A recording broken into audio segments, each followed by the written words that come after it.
Hola gente, ¿cómo les va? Hoy les traigo la novela de Lovecraft, La bestia en la cueva, una pequeña novela, y una muy interesante novela, espero les guste y vamos a escucharla.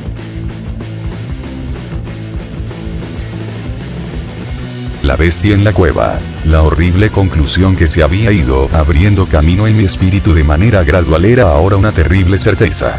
Estaba perdido por completo, perdido sin esperanza en el amplio y laberíntico recinto de la caverna de Mamut. Dirigiese a donde dirigiese mi esforzada vista, no podía encontrar ningún objeto que me sirviese de punto de referencia para alcanzar el camino de salida.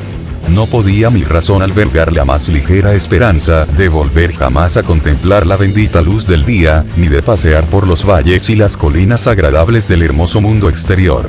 La esperanza se había desvanecido. A pesar de todo, educado como estaba por una vida entera de estudios filosóficos, obtuve una satisfacción no pequeña de mi conducta desapasionada. Porque, aunque había leído con frecuencia sobre el salvaje frenesí en el que caían las víctimas de situaciones similares, no experimenté nada de esto, sino que permanecí tranquilo tan pronto como comprendí que estaba perdido. Tampoco me hizo perder ni por un momento la compostura la idea de que era probable que hubiese vagado hasta más allá de los límites en los que se me buscaría. Si había de morir, reflexioné, aquella caverna terrible pero majestuosa sería un sepulcro mejor que el que pudiera ofrecerme cualquier cementerio. Había en esta concepción una dosis mayor de tranquilidad que de desesperación. Mi destino final sería perecer de hambre, estaba seguro de ello. Sabía que algunos se habían vuelto locos en circunstancias como esta, pero no acabaría yo así. Yo solo era el causante de mi desgracia.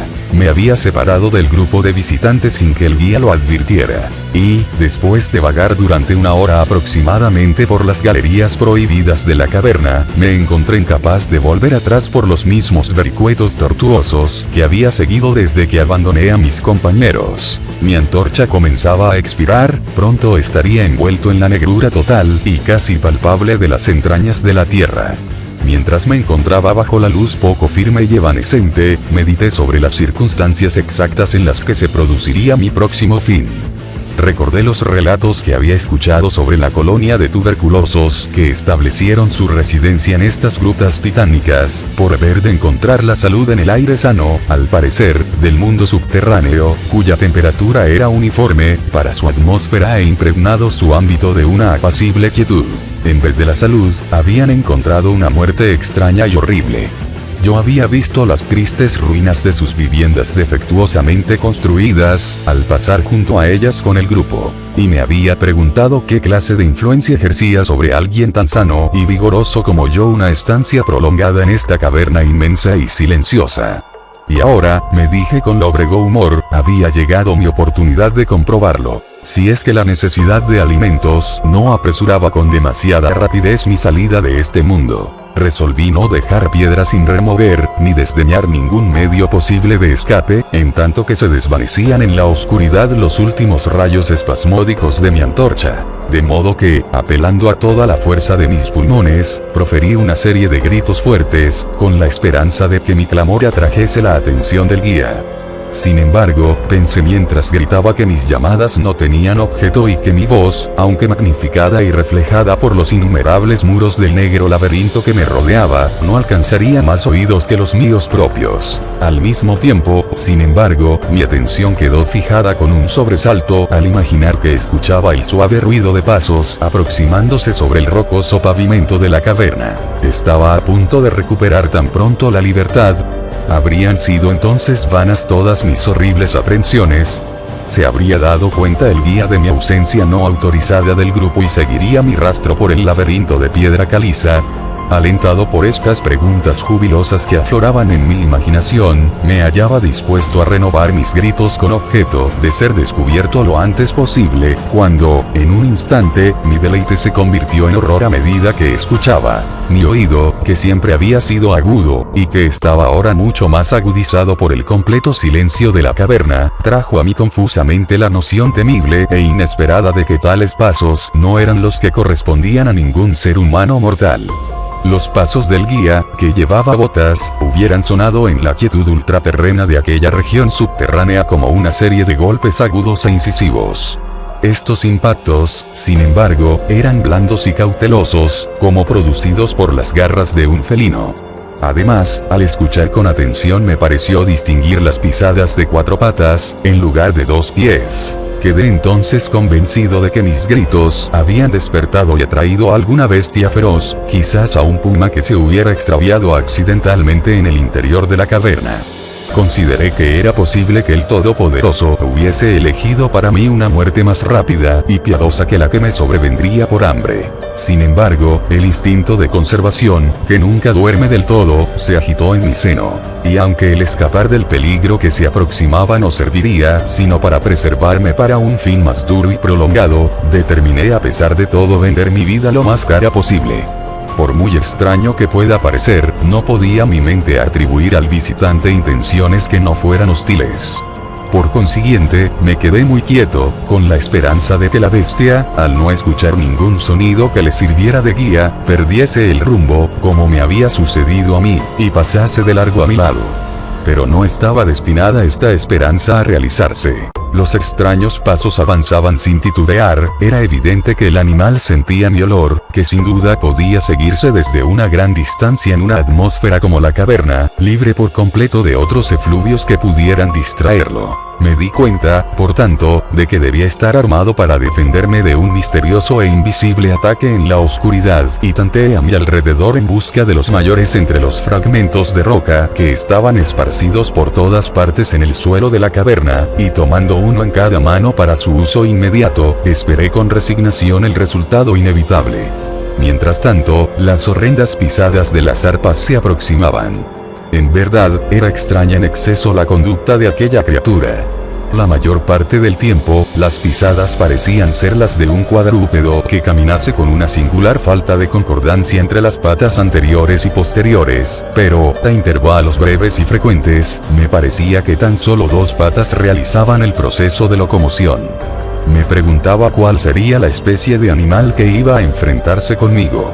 Debía tratarse, pensé, de alguna bestia desafortunada que había apagado la curiosidad que la llevó a investigar una de las entradas de la temible gruta con un confinamiento de por vida en sus recintos interminables. Sin duda le servirían de alimento los peces ciegos, murciélagos y ratas de la caverna, así como alguno de los peces que son arrastrados a su interior cada crecida del río Verde, que comunica de cierta manera oculta con las aguas subterráneas. Ocupé mi terrible vigilia con grotescas conjeturas sobre las alteraciones que podría haber producido la vida en la caverna sobre la estructura física del animal. Recordaba la terrible apariencia que atribuía la tradición local a los tuberculosos que allí murieron tras una larga residencia en las profundidades. Entonces recordé con sobresalto que, aunque llegase a abatir a mi antagonista, nunca contemplaría su forma, ya que mi antorcha se había extinguido hacía tiempo y yo estaba por completo desprovisto de fósforos. La tensión de mi mente se hizo entonces tremenda. Mi fantasía dislocada hizo surgir formas terribles y terroríficas de la siniestra oscuridad que me rodeaba y que parecía verdaderamente apretarse en torno de mi cuerpo. Parecía yo a punto de dejar escapar un agudo grito, pero, aunque hubiese sido lo bastante irresponsable para hacer tal cosa, a duras penas habría respondido mi voz. Estaba petrificado, enraizado al lugar en donde me encontraba. Dudaba que pudiera mi mano derecha lanzar el proyectil a la cosa que se acercaba, cuando llegase el momento crucial. Ahora el decidido pat de las pisadas estaba casi al alcance de la mano. Luego, muy cerca. Podía escuchar la trabajosa respiración del animal y, aunque estaba paralizado por el terror, comprendí que debía de haber recorrido una distancia considerable y que estaba correspondientemente fatigado. De pronto se rompió el hechizo. Mi mano, guiada por mi sentido del oído, siempre digno de confianza, lanzó con todas sus fuerzas la piedra afilada hacia el punto en la oscuridad de donde procedía la fuerte respiración, y puedo informar con alegría que casi alcanzó su objetivo. Escuché como la cosa saltaba y volvía a caer a cierta distancia. Allí pareció detenerse. Después de reajustar la puntería, descargué el segundo proyectil, con mayor efectividad esta vez. Escuché caer la criatura, vencida por completo, y permaneció yaciente e inmóvil. Casi agobiado por el alivio que me invadió, me apoyé en la pared. La respiración de la bestia se seguía oyendo, en forma de jadeantes y pesadas inhalaciones y exhalaciones. Deduje de ello que no había hecho más que herirla. Y entonces perdí todo deseo de examinarla. Al fin, un miedo supersticioso, irracional, se había manifestado en mi cerebro, y no me acerqué al cuerpo ni continué arrojándole piedras para completar la extinción de su vida. En lugar de esto, corrí a toda velocidad en lo que era, tan aproximadamente como pude juzgarlo en mi condición de frenesí, la dirección por la que había llegado hasta allí. De pronto escuché un sonido, o más bien una sucesión regular de sonidos. Al momento siguiente se habían convertido en una serie de agudos chasquidos metálicos. Esta vez no había duda, era el guía. Entonces grité, aullé, reí incluso de alegría al contemplar en el techo abovedado el débil fulgor que sabía era la luz reflejada de una antorcha que se acercaba. Corrí al encuentro del resplandor y, antes de que pudiese comprender por completo lo que había ocurrido, estaba postrado a los pies del guía y besaba sus botas mientras balbuceaba, a despecho de la orgullosa reserva que es habitual en mí, explicaciones sin sentido, como un idiota. Contaba con frenesí mi terrible historia, y, al mismo tiempo, abrumaba a quien me escuchaba con protestas de gratitud.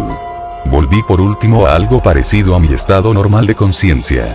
El guía había advertido mi ausencia al regresar el grupo a la entrada de la caverna y, guiado por su propio sentido intuitivo de la orientación, se había dedicado a explorar a conciencia los pasadizos laterales que se extendían más allá del lugar en el que había hablado conmigo por última vez, y localizó mi posición tras una búsqueda de más de 3 horas. Después de que hubo relatado esto, yo, envalentonado por su antorcha y por su compañía, empecé a reflexionar sobre la extraña bestia a la que había herido a poca distancia de allí, en la oscuridad, y sugerí que averiguásemos, con la ayuda de la antorcha, qué clase de criatura había sido mi víctima.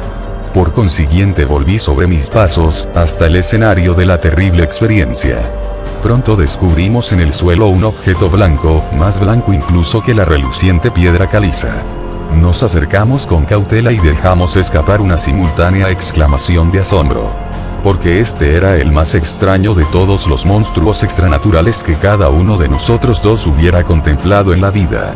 Resultó tratarse de un mono antropoide de grandes proporciones, escapado quizás de algún zoológico ambulante. Su pelaje era blanco como la nieve, cosa que sin duda se debía a la calcinadora acción de una larga permanencia en el interior de los negros confines de las cavernas. Y era también sorprendentemente escaso, y estaba ausente en casi todo el cuerpo, salvo de la cabeza. Era allí abundante y tan largo que caía en profusión sobre los hombros. Tenía la cara vuelta del lado opuesto a donde estábamos, y la criatura yacía casi directamente sobre ella. La inclinación de los miembros era singular, aunque explicaba la alternancia en su uso que yo había advertido antes, por lo que la bestia avanzaba a veces a 4 patas, y otras en solo 2. De las puntas de sus dedos se extendían uñas largas, como de rata.